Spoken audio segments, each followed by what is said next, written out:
Ladies and gentlemen, hey, hi, how you doing? Welcome back to the channel. Thank you so much for stopping by. Within Modern Warfare 3 here now, I've had a good chance to go through and basically get familiar with every single gun in the game. We've got the stats for the majority of them now via true game data and whatnot, and I've gone through and done the interstellar grind as well, so very familiar with the overall MW3 meta. And with that, today I wanted to break down the top 10 best weapons, rank them in order from 10 to 1 to give you guys a good idea of what is absolutely dominating the MW3 lobbies right now. So as we get into the setups, if you enjoy the video or if you simply find it helpful, do me a favor and drop a like. It would be really appreciated. And if you are new to the channel, you want to guarantee that every single day you're up to date with all things going on in COD, whether it is news, updates, meta breakdowns, you name it, it is right here. So feel free to hit that subscribe button and turn on those post notifications. So initially here, before we get into the primary weapons themselves, just in case you're interested in the remainder of the class setup outside of the one main gun, as far as the secondary, tactical, lethal, field upgrade, and perks go, I run the same thing on pretty much every single setup. So we'll just go through this once, that way you guys have that information available. The Renetti with the conversion kit to make it basically a mini SMG has been my go-to secondary. Although in multiplayer, a lot of the times if I get one kill and I see the enemy has a decent build as a secondary, I'll probably drop this Renetti and pick up that so I can sort of have like an overkill setup until I die. That's something to take note of for sure. But on the Renetti, I obviously go for the diode laser for the faster ADS and sprintifire. I like the hollow point ammo on here. It kind of gives that slowdown effect. A 24 round mag, because when this is full auto, you kind of burn through ammo. And then also the Eclipser rear grip as well, which helps out with more mobility. So snappy and aggressive SMG / pistol hybrid secondary works really well. Stuns and Semtexes go to for tacticals and lethals. Obviously stuns in this game are super strong, and Semtexes are my preferred lethal. If you like the, thermobaric grenade or the throwing knives more, there's no real wrong answer there. It's all preference based.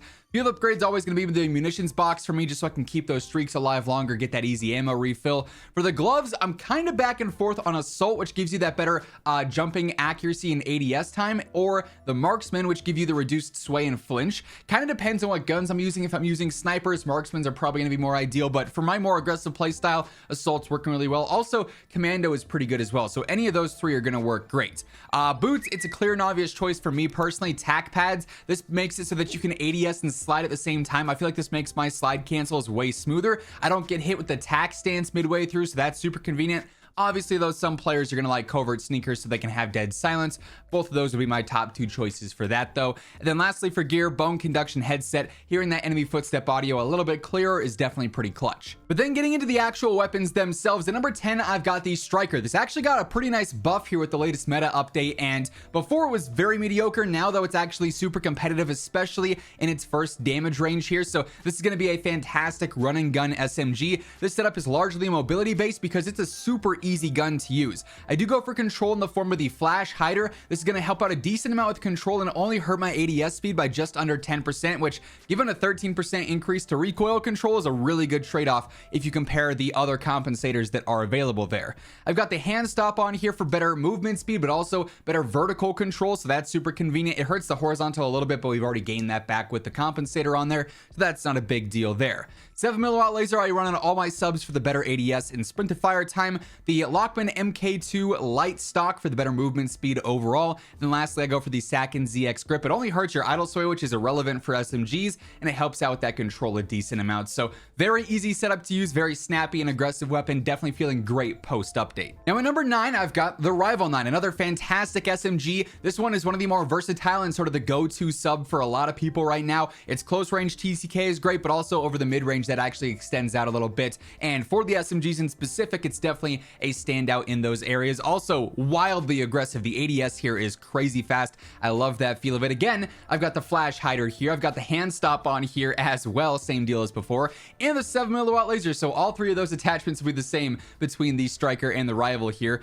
For my stock, this time I've got the tactical stock. This helps out with general movement speed. It hurts your gun kit control a little bit, but that's not really a huge deal, especially in the fights that we're taking with this. And you get a lot of bonuses elsewhere, which is super convenient. Then lastly, I go for the Vice Assault Grip rear grip, which again just helps out with general recoil control and only hurts idle sway, which once more does not really matter in the types of fights that we're taking with the Rival 9. So fantastic SMG build. Been loving the feel of this. Then at number 8, I've got another SMG, and this time it's the Swarm. And really the only reason that I personally like this more than the Rival is its close range TTK.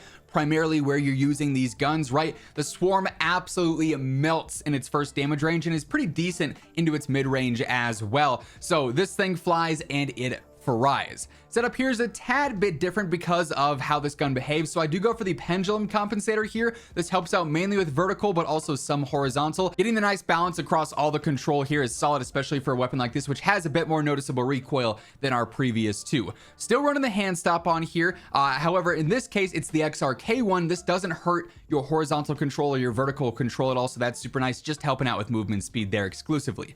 Now, instead of a laser in this case, I do run the 40 round mag because even in multiplayer with this fire rate, this thing burns through ammo. So while it's a little bit slower to ADS than some of the other options, it's still nice and snappy because it is an SMG and I get that extended mag sort of as a safety net.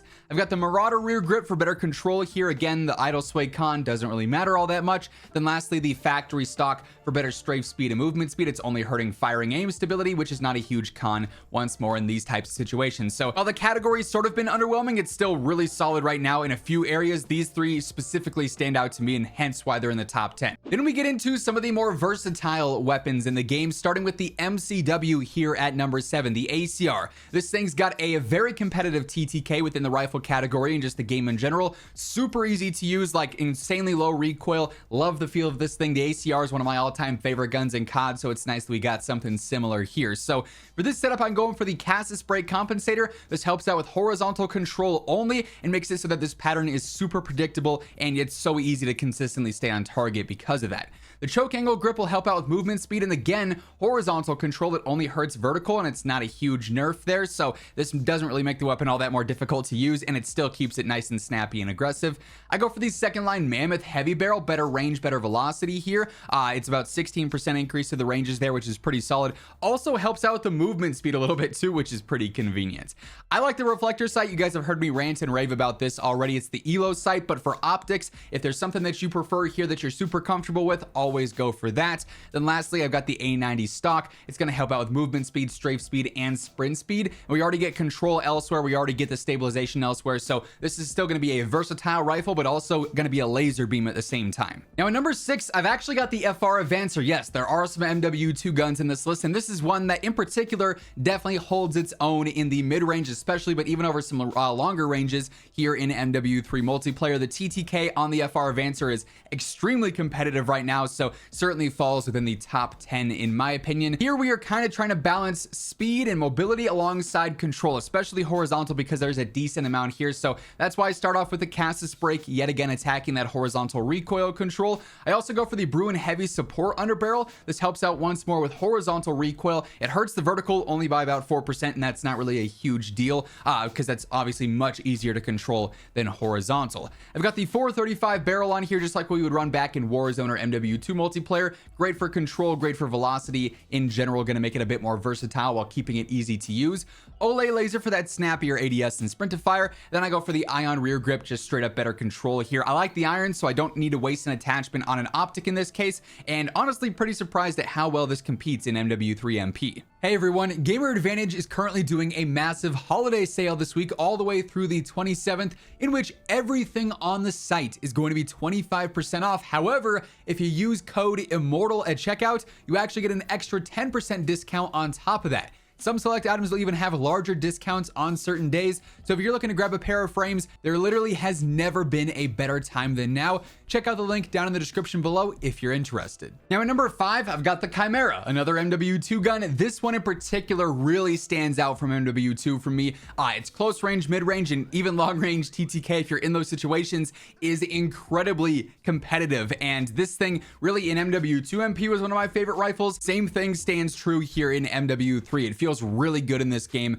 in general. Again, I like the iron sights, so I don't waste an attachment there. I go for the 7mm laser, snappier ADS and sprint to fire. The D37 rear grip helps out with control, only hurts idle sway. Not a huge deal in the close to mid range there, obviously. I go for the FTAC SP10 angled grip. This one only hurts your vertical control, helps out with your general recoil and horizontal as well, again making the pattern way more predictable and doesn't kill your ADS or anything like that, obviously. Flash hider on here, yet again decent control all around, only about a a 9% decrease in ADS speed. Then lastly, I go for the Vorpal barrel, helps out with movement speed and your damage range. Hurts the velocity a tad bit, but that's not really a huge deal, especially in the fights that we're going to be taking again with this thing in the close to mid range. Really is where this thrives the most. Surprising that it's again this good, but nice to see some variety. Now at number 4, I've got the M13B, again another rifle that really thrives in its first damage range here, which is just so many fights that you're going to find yourself in multiplayer scenarios as is. So it definitely stands out as another great MW2 gun here. Once more, kind of focus on a good balance of control and mobility so that it can be a versatile rifle. Starting off with the choke angled grip, yet again only hurting that vertical control and that ADS speed by about 7%, getting some good horizontal control back and some decent mobility as well. The pattern here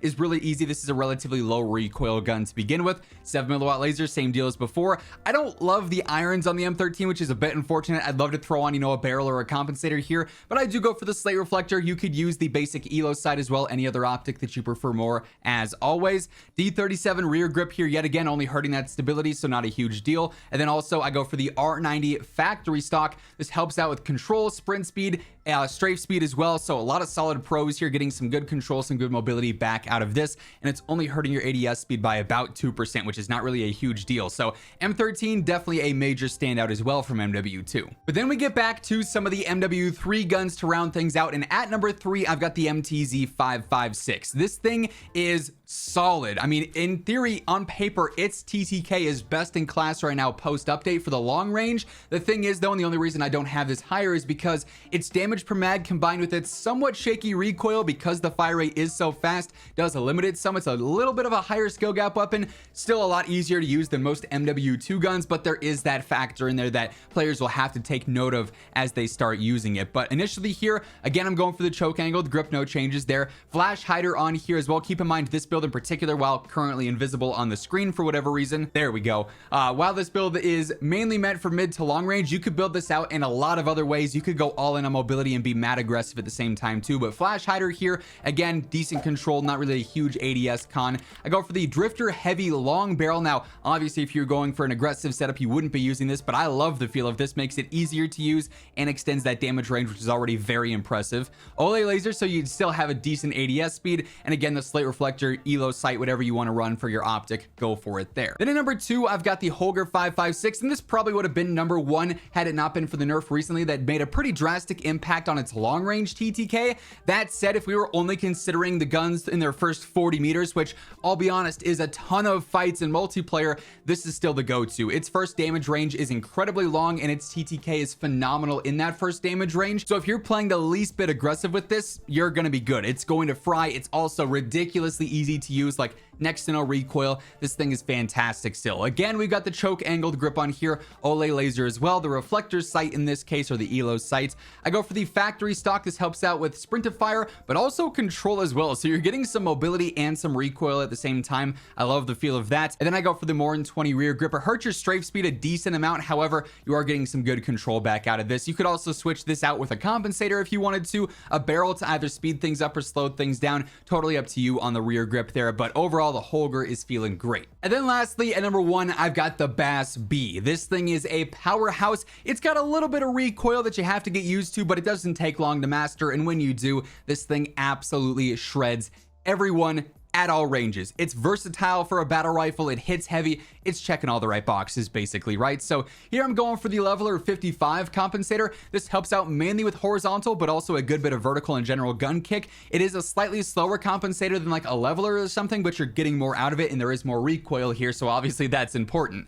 Choke angled grip, same deal as always here. The Bruin Venom long barrel helps out with control and velocity and range, so all solid pros there for a mid to long range based gun. I go for the ELO sight yet again, and then 20 rounds runs out really quickly, especially if you miss a couple of bullets, so I like having the 30 round extended mag on there as a nice safety net. If you're super accurate and you don't need 30, you can keep the standard 20 and use a laser for a better ADS or a stock for better strafe speed or whatever the case may be, but this setup has not failed me yet. I am loving the feel of this. And that being said, those are the top 10 best weapons and setups in MW3 multiplayer right now. And that's going to wrap things up. If you enjoyed the video, do me a favor, drop a like on it. It would be seriously appreciated. And if you're new here, you want to guarantee that every single day you are up to date with all things going on in COD, be sure to hit that subscribe button on your way out. But once again, thank you so much for tuning in. And until next time, take it easy, have an awesome rest of your day, and I'll catch you later. Peace out.